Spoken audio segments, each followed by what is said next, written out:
Hello, friends. This is Dave Hurwitz, executive editor at ClassicsToday.com, here with the ideal list of 19th century romantic piano concertos.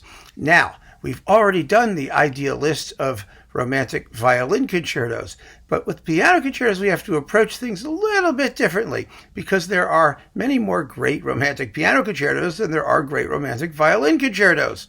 You know, with violin concertos there was like 5 or 6 of them. It's like half a dozen, not very many. But with the piano concertos, we've already covered a good swath of them in dealing with Beethoven and Brahms and Saint-Saëns. Let's not forget Saint-Saëns. He wrote 5 piano concertos. They're marvelous. They're marvelous. They deserve to be lumped with the great romantic piano concertos. So we've talked about all of those already, and so we don't have to do it again. I don't have to include them. But there are plenty of composers who wrote 1 or 2 piano concertos, or 1 or 2 that we care about. They may have written more than that. And we need to talk about those. And specifically, I mean, let's see, I have them sitting here. I've been talking about, let's see, Chopin, Schumann, Mendelssohn. Let's see, who else have we got here? Mendelssohn, Liszt. I mean, who could forget Liszt? Grieg and Tchaikovsky. Just the first of Tchaikovsky, because people don't really care about the second. And I know some of you will say, well, I love it. I don't care what you love. I care about what history has told us. And history has told us that Tchaikovsky wrote 1 piano concerto that people care about. And there are others, maybe beautiful, maybe lovely, but it's not going to win any awards for popularity. And the reason to do this ideal list particularly is to single out some of the best recordings and performances for people who are building a collection or who may not know what all the repertoire is. So you know, if you're going to participate and give me your ideal list of romantic piano concertos, please stick within the list. That would be very helpful. So if you're going to participate and give me your choices for these fabulous piano concertos, just please stick to the list. Don't add other things. It's not because it's not fun to do that. It is. Hyperion has already taught us that there are about 80 volumes worth of and hundreds of romantic piano concertos that we could talk about. And I am looking forward to talking about a lot of them. In fact, I'd love to go through the entire Hyperion series and talk about them one at a time because there's some great stuff in there. There really is. But this is for people who are starting out, and I want to keep things clear and unconfusing, and this is a good batch of piano concertos for people to get through. And if you already know them, good for you! Remember, there was a time when you were starting out as well, and you didn't know them all, you know, like the back of your hand. You didn't have 25 recordings of every single one of them. I think that it really would be a good idea to give some consideration to those who are less knowledgeable than ourselves, perhaps, and who are really trying to build their collection and really need to know what the repertoire is. And then after that, the world is our oyster. We can expand at will. And of course, you know, talking about the less usual repertoire is one of the great joys for me and for you, I think, of doing these talks, discovering new stuff, finding new things. And I think the world of the piano concerto is really one of the most fruitful areas for discovery because there are just so many of them. And because most composers were pianists. And so they wrote for their own instrument.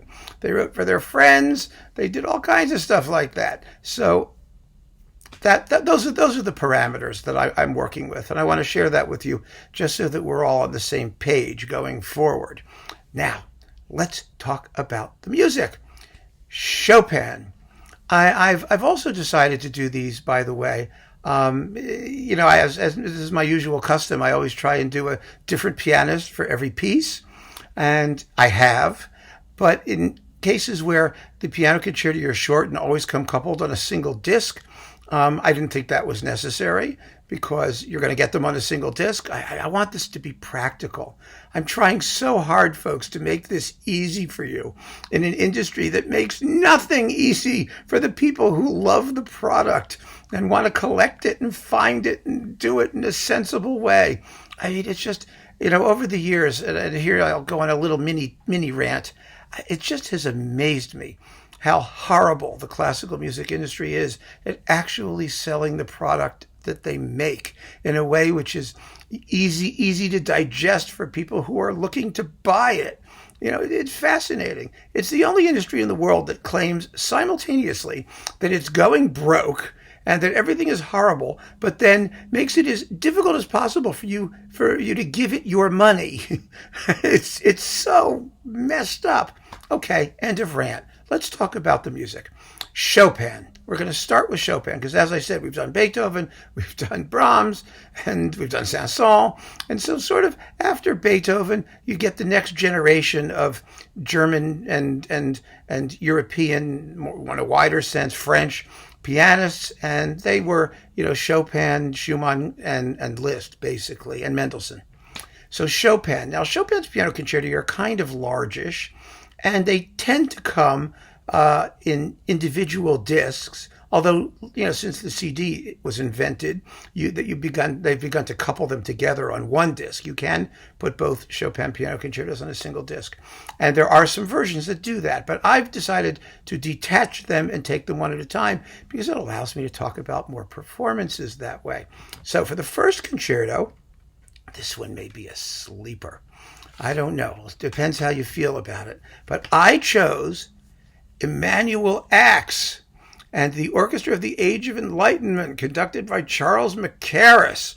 Now, this is the only performance in this entire series that uses period instruments. And, let's face it, the period instrument movement has made no inroads whatsoever into the romantic piano concerto world. They've managed to get their vibrato-less talons onto Beethoven with varying degrees of success, depending on the quality of the piano and the zippiness of the accompaniments.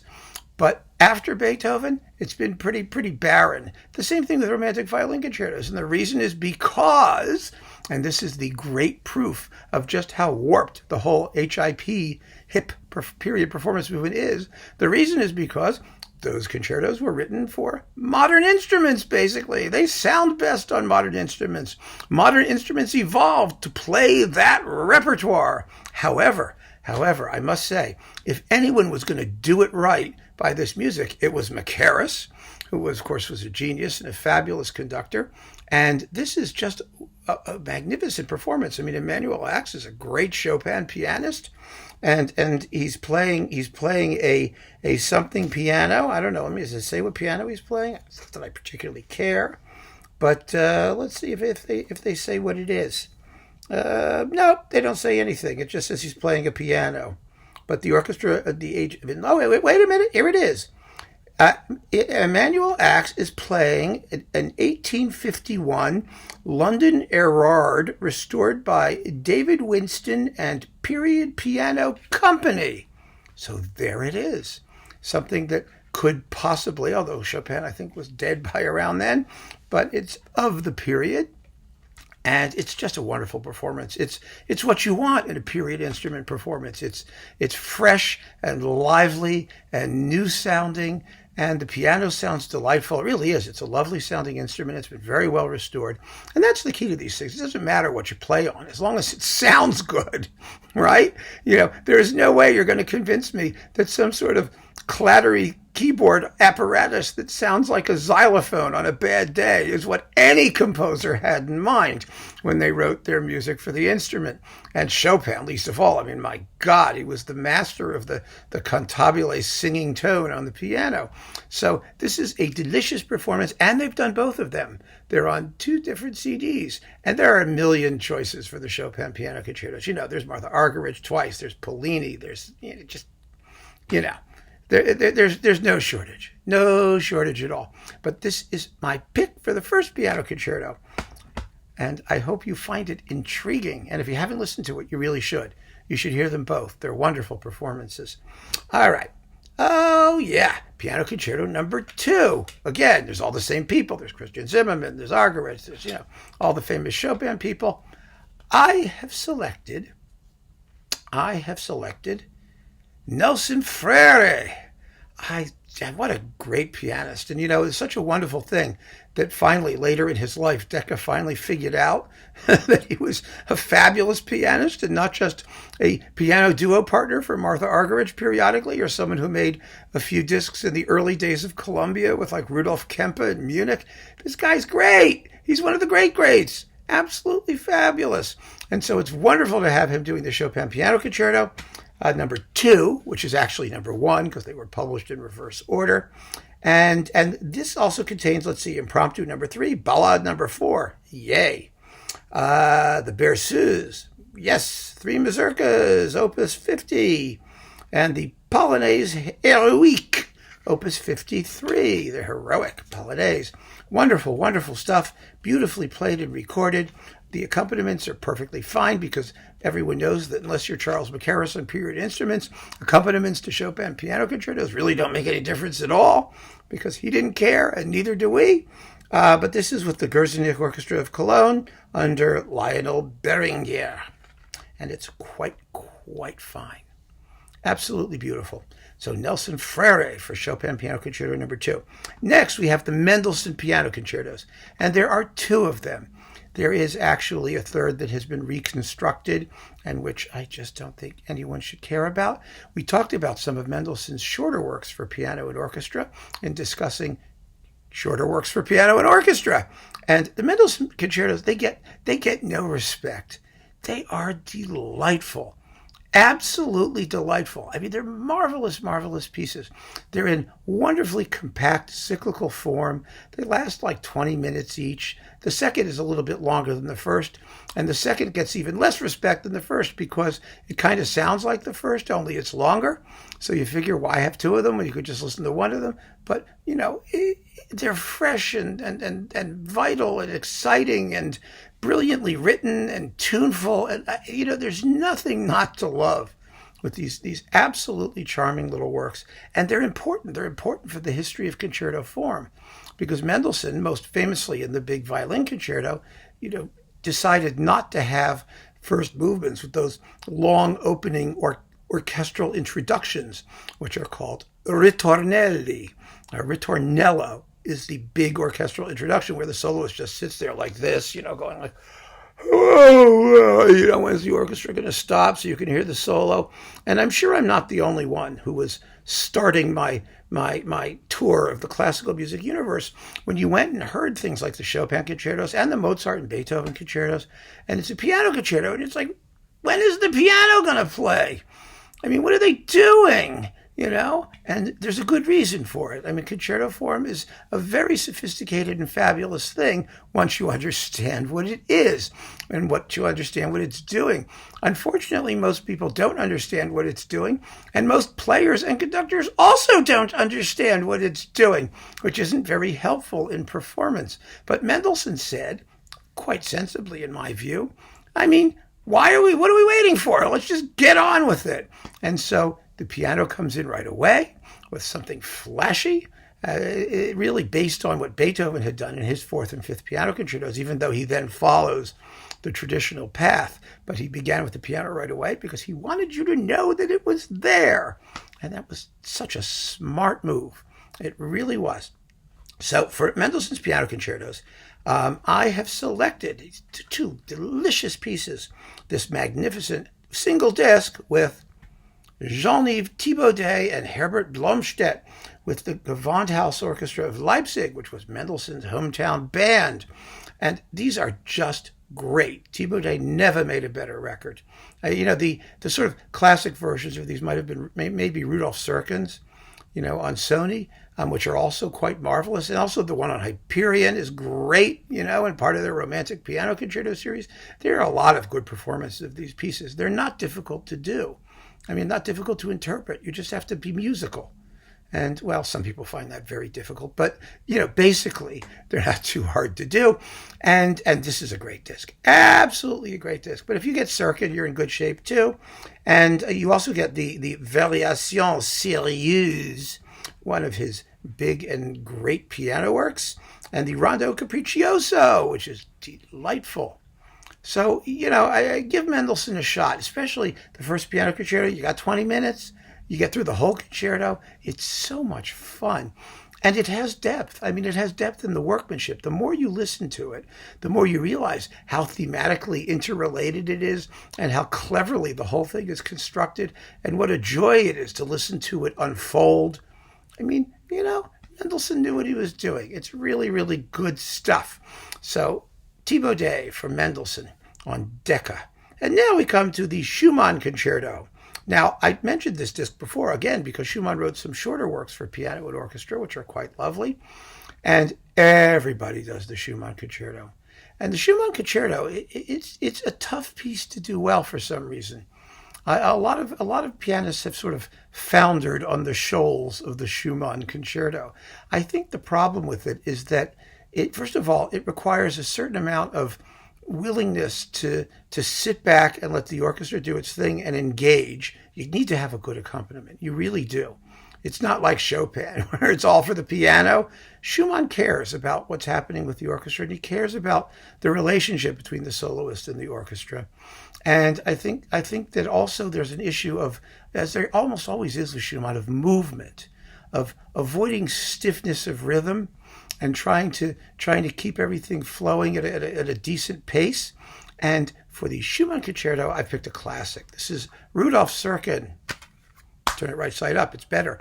Rudolf Serkin with Eugene Ormandy in Philadelphia, because you know you're going to get a great accompaniment, and you do, and an absolutely, absolutely beautiful. You also get like the Manfred Overture and the Concertstücken with Zell and Cleveland in this particular set. But Serkin was a great Schumann Concerto guy, and Ormandy was the best accompanist in the business, with one of the greatest orchestras out there. So you can't go wrong. You know what I like to hear in the Schumann Concerto? It's right at the very beginning, after the opening solo on the piano, and it's your da da da da ba da da da da da da da. Right. Then the orchestra comes in, right? Ya da da da da da da, with the piano rippling along, and then it goes ya da da da ba da da da ya da da da da da da da da da da da da. Right there, at that moment, there should be a lift. There should be a sort of a rhythmic push. It's ya da da da da da da ya da da da da da da. Very subtle, but those are the kind of details that make the Schumann so hard to do. So many performances, they just play it like it's rote, because all it really is transitional music going to the second subject, essentially. But the motion music, as I call it, in these sonata movements is really, really important. And Schumann is still part of that classical tradition in that sense, especially in his orchestral music, where he tends to be more conservative than in his more sort of radical, piano pieces. And I just want to hear some acknowledgement that the piece needs a certain rhythm and energy and thrust, a forward impetus. And it just has to sound gorgeous, too. The basses need to dig in a little. I don't know. I could talk about those two bars, for like hours on how badly they're usually performed and how wonderful it sounds when they're done well. When you realize that this piece is going somewhere, the horizon is opening and we're going down that path. And all of that can be conveyed in the simplest possible way if the conductor and the orchestra pay attention and know what they're doing. So anyway, for Schumann, Rudolf Serkin, I just think it's a wonderful performance. Now Liszt. The Liszt piano concertos also usually come coupled on a disc, and there are innumerable wonderful performances of them out there. Really lots. I mean, there's Alfred Brendel's is really good. And Christian Zimmermann with Ozawa is really, really good. But I chose a classic for these two because, I just sometimes feel that it's sort of, as Tovey always said, all's not false that's taught in the public schools. Some of these great performances really are great. And Richter, he didn't make many concerto recordings. He didn't make many really great concerto recordings. He was a very variable pianist for all of his acknowledged greatness. And this one, London Symphony, Kondrashin on Philips, it was recorded by the Mercury Living Presence folks. Richter is in top form, and it's curation, and it's just exciting. Two of the greatest Russian artists doing this, playing the living daylights out of the music. It's just a wonderful, wonderful disc. And I think that's all we need to say about it. Next, we come to Grieg. Okay, Grieg.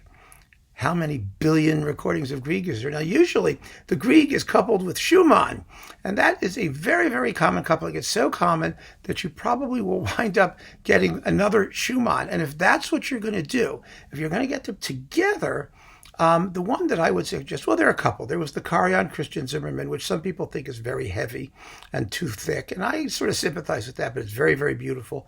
But I think for Grieg and Schumann together, if you're going to get them together, I would get Radu Lupu on Decca. I think that's really, really a beautiful, beautiful disc that has excellent performances of both. But I'm talking about Grieg separately. Consider it individually, which I like, because usually you get it with like other Grieg stuff, solo piano music, which is nice because you'll hear some pieces you probably aren't too familiar with. And also because this is such a wonderful concerto. It's not just like a pale imitation of the Schumann. And when it's played fabulously well, as it can be, it really is a stunner. I mean, it really is. And there have been some recordings recent days that have, well, recent decades, shall I say. As I get older, the word recently has come to mean something very different from what it meant 30 years ago, when it meant like last month. Now it means, the 1980s and after. So anyway, recently, Life of a Ansnes did it twice. I think his first recording with Kitaenko and the Bergen Philharmonic is better than his Berlin Phil remake for me, because I just think it has a fresher quality. However, there is a performance of the Grieg, and this is a real sleeper. I don't know how many of you know it. It's still available, but it's expensive and it's kind of oddly coupled. But I need to talk about it because it is so fabulous. It totally will change your conception of the piece. And that is this one with Norwegian pianist, let me see if I can pronounce this, Sigurd. Sigurd is his first name, and his last name is Slotterbreck. That's it. Slotterbreck. Sigurd Slotterbreck. And he is amazing. Now, he was a real hotshot piano virtuoso, studied at Juilliard, had the best teachers, was having a concert career. He's only made 3 recordings. There's a Ravel disc, which is wonderful. There's a Schumann disc, which is wonderful. And this, now this twofer is called Chasing the Butterfly. And what this is a project to attempt to reconstruct on a modern piano performances that Grieg gave on piano rolls that he made, I think, in France, of a bunch of his solo piano pieces. And while they were at it, they did some more Grieg stuff. They did the Ballade in G minor, and they did the piano concerto. And these performances are fantastic. Now, you're going to get 2 discs with the Grieg piano rolls and then the remakes of the Grieg piano rolls and this other stuff. It's called Chasing the Butterfly because, one of the lyric pieces is about butterflies. It's a little gimmicky. This is the kind of stuff that Slotterbreck does now. He's interested in multimedia things, and he's not performing that much or making new recordings, apparently. I don't know. He has a career doing like children's television. He's an amazing artist. He's an amazing artist for whom the constrained world of, the classical concert universe just was not a good fit. So he didn't do that much stuff. But this is on CMAX. And there's also another sort of 2-disc set of Norwegian music generally. It's called something like From the Norwegian Heartland or something like that. And it also contains this recording of the piano concerto along with other orchestral pieces, which it's a wonderful set. Absolutely wonderful set. You get all other Norwegian music. I mean, it's fabulous. But it'll run you about, I don't know, I think it costs about $30 now on Amazon. It ain't cheap because it's 2 discs at full price. But wow, this performance of the Grieg Piano Concerto will rock your world. It really will. It's absolutely incredible.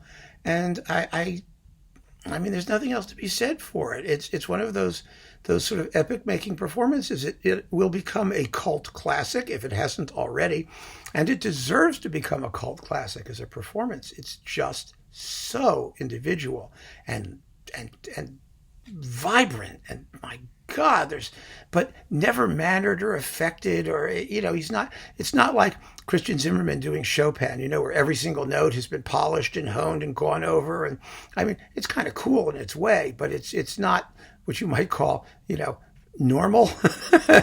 and this manages to be normal in the sense of, the approach, but totally superhuman and supernatural and transcendental in the interpretation and its impact. This is a really smart musician doing extraordinary work. And those 3 recordings he made, all for C-Max, Ravel, Schumann, and Grieg, are pretty remarkable. And so I'm happy to have it. So, like I said, there are a bazillion versions of the Grieg out there. And you can get Rado Lupu, you can get Circuit, you can get that famous, which was a Fleischer Zell. I mean, all these people did this stuff. They all did it. And many did it well. There's that fabulous old recording on Decca with Clifford Curzon. I could just run down the list. But this, my friends, I'm holding it up here so you can see it well. Sigurd Slotterbreck is really, really special. It will make you rethink your Grieg. And that is quite a wonderful thing. By the way, there are also wonderful performances of the Grieg Piano Concerto included in the big boxes of all the Grieg orchestral music. The Naxos, there's a Naxos box, and there's a Warner box, and there's a Bis box, and there's a DG box. I think it was with Lilia Silberstein. I don't know. They're all over the place. And most of them are done well. But if you want something extraordinary, you have to try Slotterbreck. He is something else. Finally, at long last, we're coming to the conclusion, the Tchaikovsky First Piano Concerto. Now, I happen to enjoy Tchaikovsky's Second Piano Concerto. I really do. And, the third doesn't really exist. He never finished it. It was like reconstructed, and it's only a single movement. We can ignore it. There is a concert fantasy for piano and orchestra, on the other hand, by Tchaikovsky that's quite remarkable and which never gets played. And it's like a 30-minute concerto-length piece. Someday we'll talk about it with musical examples, and we'll have some fun because it really is a good piece. But the first piano concerto is, the ultimate romantic piano concerto in so many ways, not the least because it begins with one of the greatest tunes in the world that has nothing to do with the rest of the concerto, which I think is fascinating. And my choice for Tchaikovsky First Piano Concerto, and again, there are a zillion of them, right? I mean, and starting with the famous Van Cliburn one, I mean, everybody did this concerto and did it really well. Interestingly, it doesn't seem to be played as much as it used to be. And I'm not terribly surprised at that because I think that, when you have so many recordings of such an iconic work, newcomers approach it with trepidation and are hesitant to make recordings, and they should be, because we all know what the great ones are. And who the hell wants to hear some hotshot young virtuoso blowing the Tchaikovsky First Piano Concerto? I mean, what could be more depressing than that? It's a tough act to follow, and nowhere more so than with Martha Argerich and Claudio Abbado with the Berlin Philharmonic on DG. Now, this is her second recording. The first one was with Dutoit on DG. It's also fabulous. In fact, it was a reference recording until this one came along, which is even more exceptional. It is extraordinary. There is stuff happening in this performance that you never knew Tchaikovsky wrote. I mean, Argerich, of course, everyone talks about her. They use terms like, force of nature, a beast.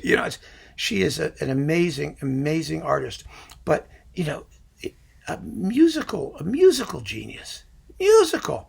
And unfortunately, she's been, because she likes to hang out with her friends and doesn't really care if they're as good as she is, she's made a lot of recordings that are I think, beneath her recently, in the past couple of decades. But this one, whoa. Wowie, wow, wow. I mean, first of all, her partnership with Abbado is one of the great concerto partnerships of the 20th century, and that's my pick because I can listen to it endlessly. And, I mean, I also want to have like Horowitz and Zell live. And of course, she did it live too. Aside from her other one with Dutoit, there's one with Kondrashin on Phillips live where she hits the cadenza in the finale with such wildness that she misses a bunch of notes and things. And you don't care. It's like insane. So, yeah, I mean, there are others that maybe have a bigger rush of adrenaline in the live sense, but for pianistic perfection combined with totally unaffected volcanic energy and excitement, Argerich and Abbado in the Tchaikovsky First Piano Concerto. So those are my picks for the Romantic Piano Concertos. Now let's go through them quickly one more time, just so that we can summarize. I will do them in order. You ready? Chopin Piano Concerto number 1, Emanuel Ax with Macaris. Piano Concerto number 2, Nelson Freire and Berlinguer. Mendelssohn Piano Concertos, Thibaudet and Blomstedt. Schumann, Serkin Ormandy. Liszt, Richter Kondrashin. Grieg. I didn't even mention the orchestra, and it's wonderful. It's the Oslo Philharmonic under Mikhail Jurovsky. He's fabulous, absolutely fabulous. So Grieg is Sloterdijk with Jurovsky and the Oslo Philharmonic on C-Max. Oh, you got to hear it. And finally, Tchaikovsky, Argerich, Abbado. If you get these works, not necessarily these performances, this is my ideal list, and you will have your own or develop your own, you will have a perfectly splendid and fabulous collection of the iconic piano concertos of the 19th century. And that is a great place to be musically. So keep on listening, folks. Thank you for joining me. Take care.